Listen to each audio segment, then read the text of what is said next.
係咁網友，呢條片係關於即係習近平係咪大權旁落嚇？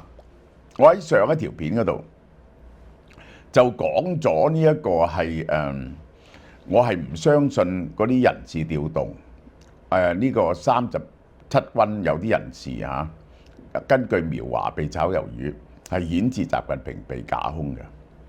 但係呢，我又要咁睇喎，你一定要 keep 個 open mind。呢條片最近解放軍寫出嚟嘅兩篇文章呢，真係有啲得意。就算習近平唔係被架空呢，係黨內係有一啲異議聲音，對於目前嘅管治嘅無能啊，即係呢個包括咗你其實好難解釋點解你提拔咁多人出嚟。呢個就點解有啲人有啲領袖呢，就永遠要維護自己啲屬下。如果你將自己嘅屬下去拉嗰陣時呢，永遠係你係知人冇知人之明喎。你點解用佢啊？如果你用嗰個人係你自己都拉佢，證明係錯嘅，咁大家點樣相信你而家提拔出嚟嘅嘢係啱嘅呢？而你點解犯呢個錯誤呢？咁就可以解釋，因為你唔聽人哋意見咯，係嘛？你自把自為咯，你違反咗黨嘅原則。即係呢兩篇文章確實係有呢個意思嘅，喺軍報嗰度出嚟，我哋詳細啲介紹下，詳細啲介紹。我一定要承認呢個意思咧係存在嘅，點解？好啦，嗱我再講講呢隻 Q10啊，大家要知道呢個研究呢個長生不老啊，呢個點樣令到人唔老？唔係長生不老，唔係長生者不老啫，就係其中一個咧就叫粒線體。呢個 Q10就係令到你細胞入邊嗰個粒線體嘅活躍能力增加，保持你嘅動力嘅。呢個就係大家 search 去 search 下，我哋呢隻咧係最平嘅啦，喺網上。如果一有 Q10嘅，你冇得選擇嘅呢個名牌。因為點解呢？120粒啊，食4個月啊！你睇下有 Q10嘅人哋啲咩價錢，仲送埋韓國呢隻血糖樂俾你。我哋配搭得好好嘅，兩樣嘢咧互相夾嘅。佢有巴拿馬巴葉，呢個咧就又係改善新陳代謝，兩樣嘢夾埋咧就非常之好，抗氧化同減低自由基。係我食咗咧係令到我跑步多咗1個鐘頭。俏貓貓價870蚊減到588蚊。好嗱，10月9號最新81評論。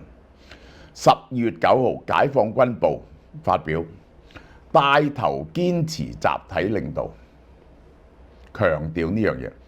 好耐冇呢樣嘢，我覺得真係有啲奇怪，因為好耐冇堅持集體領導，一路都堅持維護習近平嘅領導權威，係咪啊？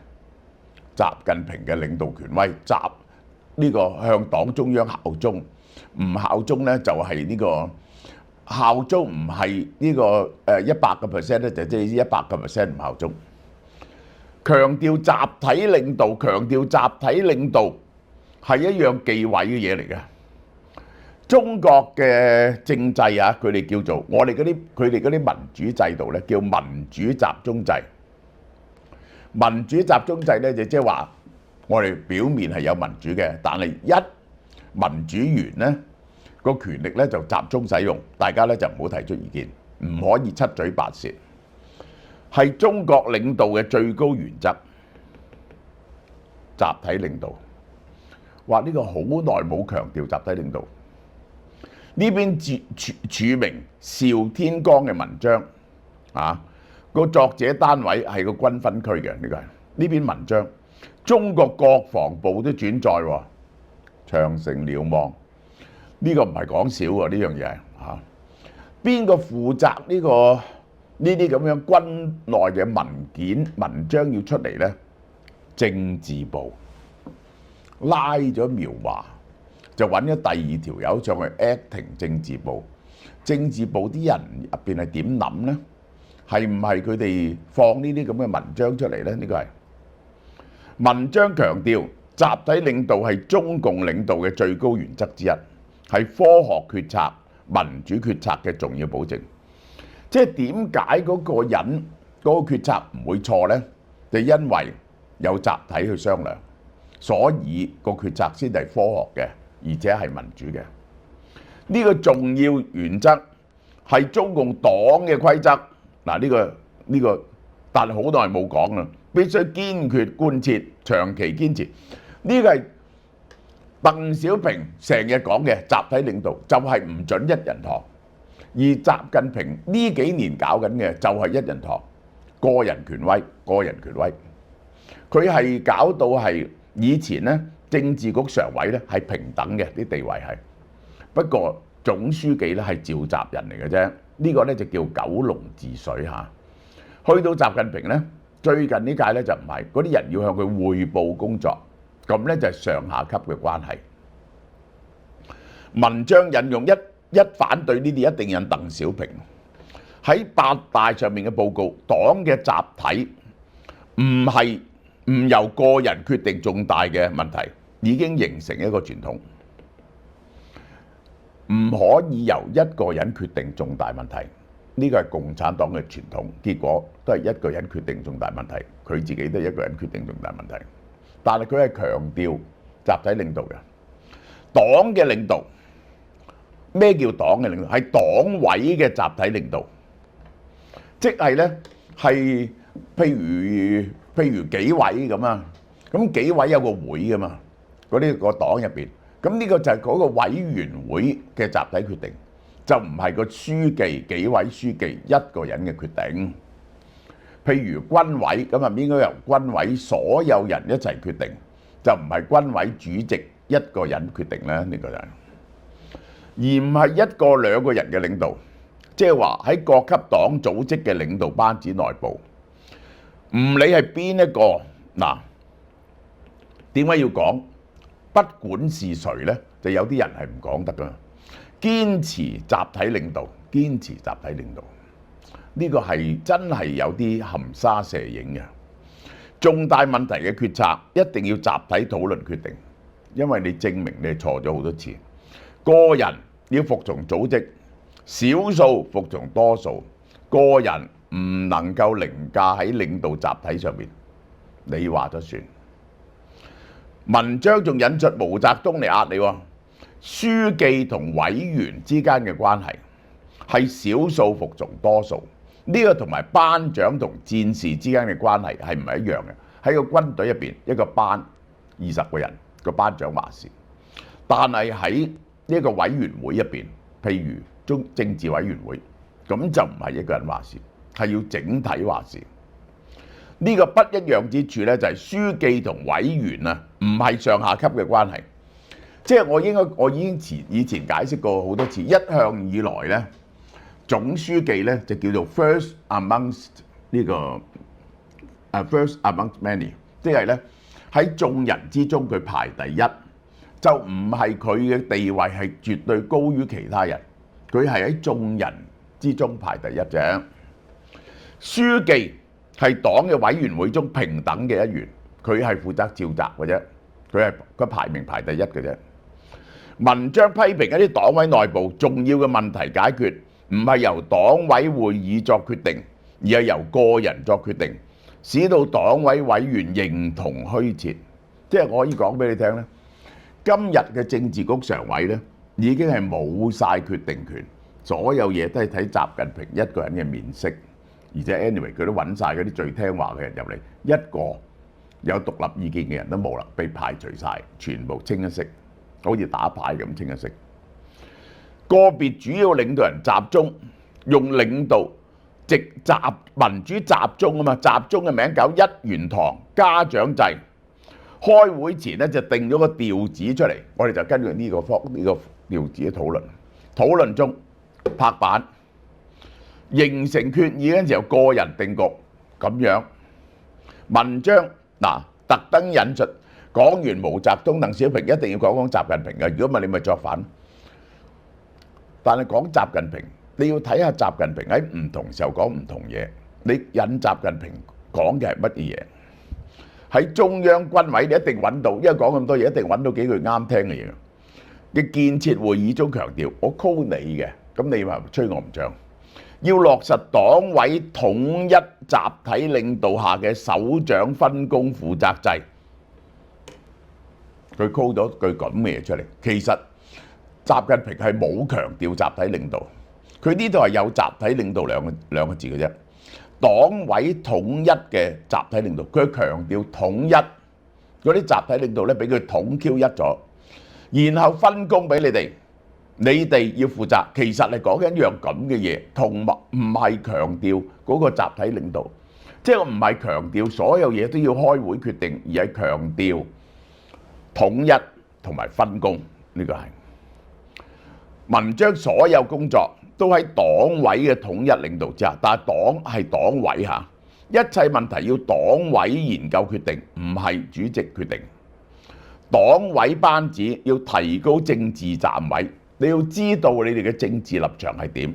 個政治立場就係堅持集體領導，唔好俾人哋習主席講乜嘢你就當乜嘢。發揚民主，哇！好少講發揚民主。保證決策嘅科學性，科學性就唔係咁解嘅啫。決策好難科學性，科學性要喺度做測試。文章強調書記同副書記喺黨組織領導中係領頭雁，起關鍵作用，負全面責任。嗱，呢句咧又強調個書記嘅重要性。佢永遠咧做呢啲嘢咧，就有一啲含糊喺度，令你唔能夠好肯定佢係針對習近平嘅。佢話呢個書記啊，即係喺呢個政治局嚟講就總書記啦。佢係一隻帶頭嘅雁，如果佢飛嘅方向係錯誤咧，就成隊雁嘅飛行都係錯誤。你唔可以飛行喺錯誤嘅方向上邊，但係佢肯定咗佢係隻領頭嘅雁，但係將個責任擺佢度。而呢度錯誤嘅方向係乜嘢咧？如果係去呢個個人崇拜，就係錯誤。你要帶大家飛向集體領導。嗱，佢將呢段説話我哋咁樣扭曲咗嚟講。文章提醒要運用民主嘅方法決策，協調關係，大家傾4466拆掂佢，化解矛盾，推動工作，唔能夠偏聽、偏信、偏容。歷史上一講呢啲嘢呢，即係唔可以偏聽、偏信、偏容呢，就即係批評你。即係話你唔聽我講嘅嘢，所以你咪偏聽偏信偏容咯，係咪？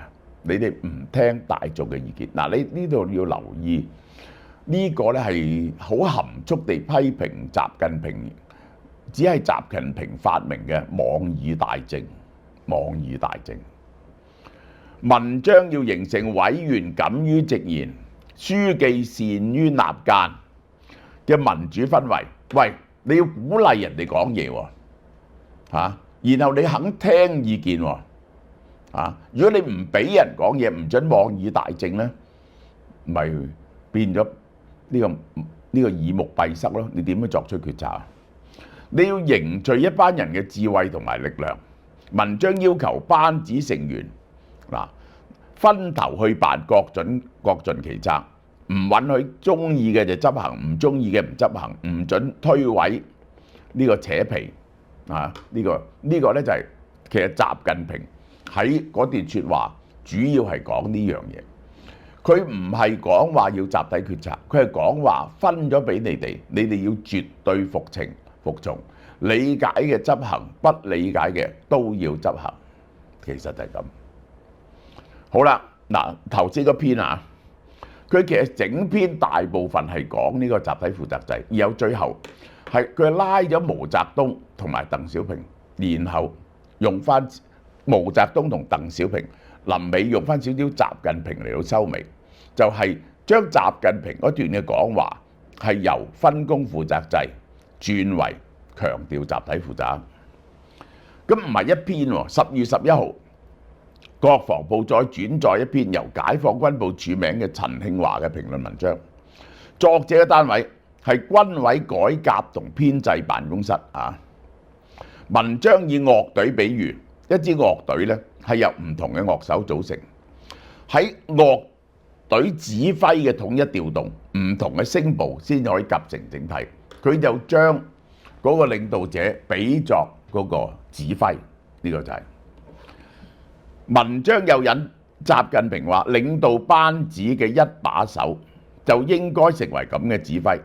將多種聲音協調成為一首樂曲。呢度就強調嗱，同頭先篇文章唔同喎，佢係強調嗰個領導第一把手嘅責任，佢點樣可以將唔同嘅意見凝聚成為一個可行嘅意見呢？呢個就係領導負責，領導呢係領導個人係做出一樣咁嘅嘢。嗱，呢個係唔同嘅嚇，但係佢講完呢樣習近平嘅嘢之後呢，佢又開始轉喎。黨內民主係黨嘅生命，係黨內政治生活積極健康嘅重要基礎。文章指出，領導幹部要將民主素養作為一種領導能力嚟培養，作為一種領導藝術嚟掌握。呢個就話一個領導係要有民主嘅胸襟。我哋訓練下一代嘅領導人呢，都要民主胸襟係點啊？唔會聽見唔開心嘅嘢呢，就即刻起咗條槓。要識得吸納人哋嘅意見，睇下多數嘅意見係點。而呢一種接納多數人多數意見同接受批評呢，就係要訓練，愛嚟訓練黨嘅領袖必須嘅嘢嚇。文章批評少數領導幹部邊個啊？將行政職務帶到黨內，即係黨開會嗰時呢，就大家 equal， 唔係佢嘅行政職位高過你，即係譬如話開黨委呢個關於政府嘅，我係總理，喺呢一個政治局我係總書記，就係將行政職務帶到黨內，居高臨下，令到其他同志唔敢表達真正想法，冚唪唥靜晒。即係我呢度講個故仔俾大家聽。有個御史啊，批評李林甫啊，嗰陣時唐玄宗嗰時，我係好中意講呢個故仔。李林甫話：你見唔見到嗰啲皇帝出巡嗰啲馬叫象馬？哇！兩個工人服侍一隻馬嘅喎，呢隻馬呢，出嚟着晒啲錦繡嘅衫，食五斗米，食嗰啲最貴重嘅嘢。但係呢，如果佢叫一聲，皇帝出嚟嗰時，佢亂叫一聲呢，就劏咗咯。明唔明啊？你哋嘅責任就係象馬，係愛嚟做儀式嘅啫，係裝飾嘅啫，你唔能夠亂叫嘅。有啲雜亂聲音，習近平一向就講佢要將嗰啲雜亂嘅聲音壓落去嘅。呢個係文章，有啲人將所在地方同軍管領域當獨立王國、私人領域，班子其他事講多句都認為損害權威。咁呢個妄議大政唔係咁啊？點呢？呢個係書記雖然係一班之長啊，但唔能夠將自己當為一家之主。嗱，佢嘅比喻唔同頭先嗰個就係 first amongst equal。佢呢就話佢唔係班長，呢個佢話佢係班長啊，但係就唔係家主，就冇行政上嘅上下級關係。你唔可以壓住其他嘅政治局常委、政治局委員嘅。要特別注意，唔好喺討論中一個人定音，一個人定局，以佢夾埋喎，寫嗰啲嘢用同一嘅形容詞喎。好啦，呢篇就引陳雲啦。有錢難買反對自己意見嘅人，有咗反對意見可以引起自己思考問題。我係教我啲徒弟啊，做生意嘅徒弟啊，你如果同人哋討論，尤其是屬下嚟到投訴啊，你坐喺度5分鐘，俾對方講。你係唔準答聲嘅落去，你俾對方講5分鐘，有好多個層次，點解要咁做？第一，佢可能有啲有益嘅意見，佢講10個意見入邊，可能有1兩個有益嘅呢。咁你係咪對你有益啊？第二，就算佢冇嗰啲意見全部都係錯嘅，但係佢可以有啲意見係刺激起你有啲新嘅諗法喎，啱唔啱啊？因為一定有啲角度係你諗唔到嘅，佢提出嚟嘅嘢，可以哎呀，原來有呢個咁嘅角度，佢未必講得啱，但係入呢個新角度，你可以諗到新嘅嘢出嚟。第三，如果佢講好多個錯誤嘅意見，你就會明白邊啲意見，認真考慮邊啲意見係錯誤嘅，你唔好犯同樣嘅問題。第四，呢啲人係需要發泄佢嘅情緒，你應該俾佢發泄下佢嘅情緒，又跟住你同佢談話先至係有用嘅。你一嚟封住人咧，就只係鬧交嘅啫，你明唔明啊？即係我講嘅層次係比陳雲深好多嘅，即係可以咁講。第五個層次就係乜嘢咧？你透過佢嘅講話，就會明白到你一啲反對你嘅人，如果佢意見完全唔啱，其實佢哋嘅情緒係點？你唔明白佢哋嘅情緒，佢哋點諗？你點可以 handle 到佢哋咧？係咪啊？文章指出要講開源路，暢通渠道，聽到不同意見，換位思考，企喺佢嘅立場思考。呢個換位思考就係其中一種叫做智慧嘅嘢，就係能夠換位思考。聰明同智慧嘅分別就係聰明係講短期利益，智慧係講長期利益。呢一個聰明係由自己立場出發去解決問題，呢個智慧係能夠用更多人嘅角度睇同一個問題，推己及人，虛心聽取，認真思考。喂，習近平咯，有冇咁做啊？呢個要主動接受監督意識啊，唔好覺得自己大晒啊，防止權力失控啊，決策失誤啊，行為失範啊。我一定覺得，即係我睇落去啦，呢個一定係帶有諷刺習近平嘅角度喺度。文章要求書記、副書記要有寬闊嘅胸襟同高尚嘅境界，誠懇地接受監督，接受人哋對你嘅監督，發揚民主嘅基礎上進行正確嘅集中。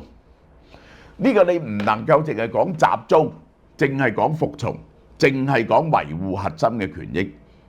兩個維護呢個唔可以淨係講，你同時要講民主。當然，我認為共產黨講呢套完全係假㗎啦，呢個就係兩篇文章發表時間緊接軍委委員苗華落馬，引起外交關注。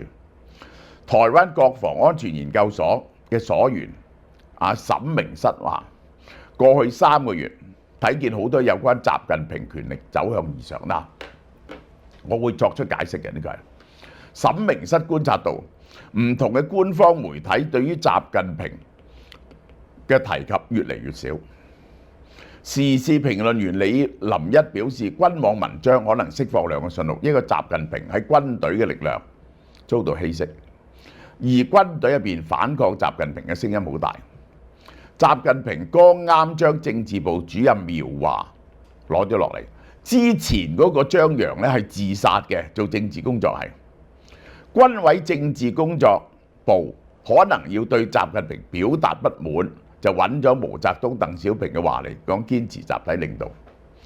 而家強調集體領導就係有人要避免習近平做錯抉擇，因為從經濟到外交，習近平一個人嘅決斷有好多錯誤。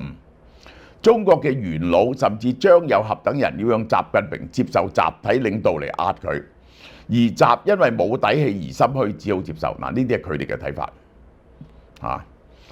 文章入邊冇提到軍委主席嘅負責制，只提首長分工負責制。呢個變化被認為意味着習近平嘅軍權可能受到削弱。嗱，我再解釋俾大家聽，呢個咧係有2個解釋。第一就係咧，呢個文章能夠登出嚟，就因為習近平咧管軍隊已經冇得管得咁嚴，所以佢哋就用呢一個講集體負責制嚟到打擊習近平嘅聲望。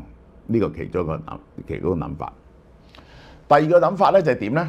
佢哋有人係利用呢樣嘢發動輿論戰，因為習近平咧就係最近無論喺軍隊入邊、政治上面炒咗好多佢親信嘅人，聲望受到好大嘅打擊。因為炒親信嘅人咧對你嘅聲望永遠造成打擊嘅，因為你當初點解信佢先得㗎？而且經濟問題好嚴重啦，對外關係非常之惡劣咧。咁於是咧就有人咧就係鼓動嗰個輿論出嚟，希望咧各方咧度反應，造成嗰個勢力咧就去壓迫習近平。呢個係似乜嘢嘢咧？似華國鋒嗰陣時啊，呢個胡耀邦就係發動呢個呢一個實踐就係檢驗真理嘅唯一標準。其實就係批評呢一個華國鋒嘅呢個，凡係毛主席講嘅嘢，我哋一定遵循呢個嚇。凡係毛主席凡事幾個凡事，咁而家咧就講集體領導。如果好多人出嚟回應集體領導咧，咁咧就逼到個勢力咧就可以民鬥地逼習近平退卻。嗱，呢個係一個睇法。第二個睇法咧，習近平少咗露面同埋發生啲文章係習近平做出嚟嘅，因為剛啱先就鬥倒咗軍中嗰個政治主任苗華。佢點解要做出嚟咧？因為咧，喂，我話如果習近平又出嚟話係啊，要集體領導啊，我哋咪集體領導。佢又少啲露面，即係點啊？有咩鑊唔係佢孭咯？你要集體領導孭咯，係咪？呢個亦都可以係卸鑊嘅一步嚟嘅喎。嗱，就係有呢兩種解讀。大家認為邊種係正確呢？好，呢段講到呢度。哇，犀利啦！又有超級優惠，12月13號至12月23號，11日平到你唔信。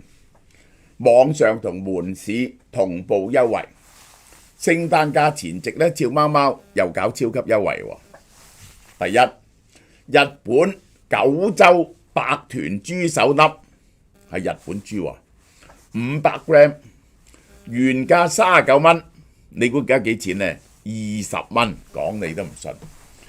個豬手咧係乾淨喎，處理好，用嚟即刻煮，慳好多功夫。整紅燒豬手絕對冇問題，快靚正。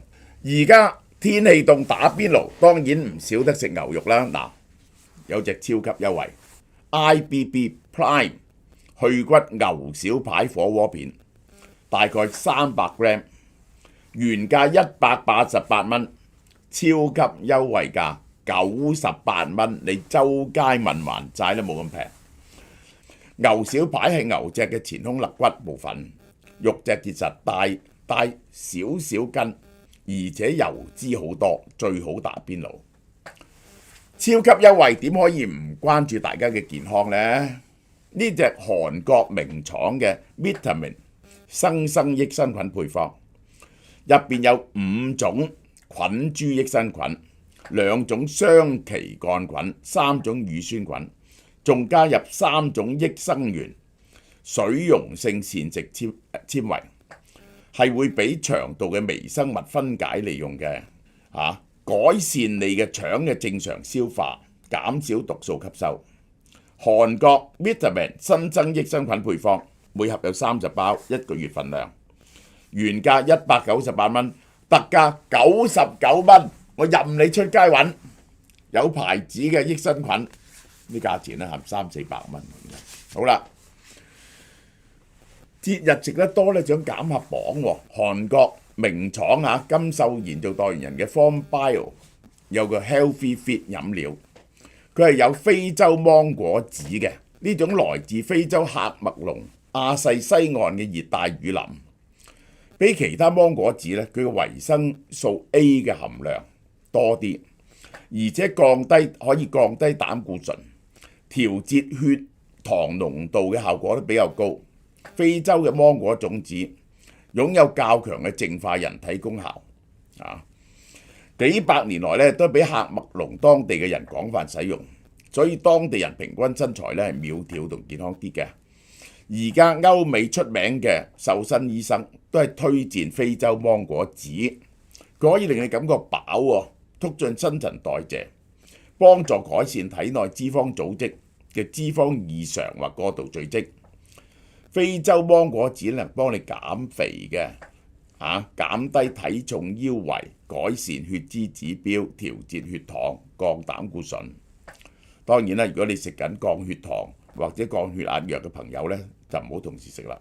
Healthy Fit 有2種味道喎，檸檬味同香桃味，原價198，你估幾錢啊？60蚊一盒啊，係咪真係好平呢？呢個就係有14包喎，食半個月60蚊。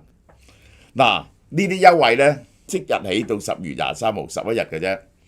一過咗呢11日呢，就冇噶啦，呢啲優惠。我可以話俾你聽，1年內都唔會有咁平嘅價錢推出，真係。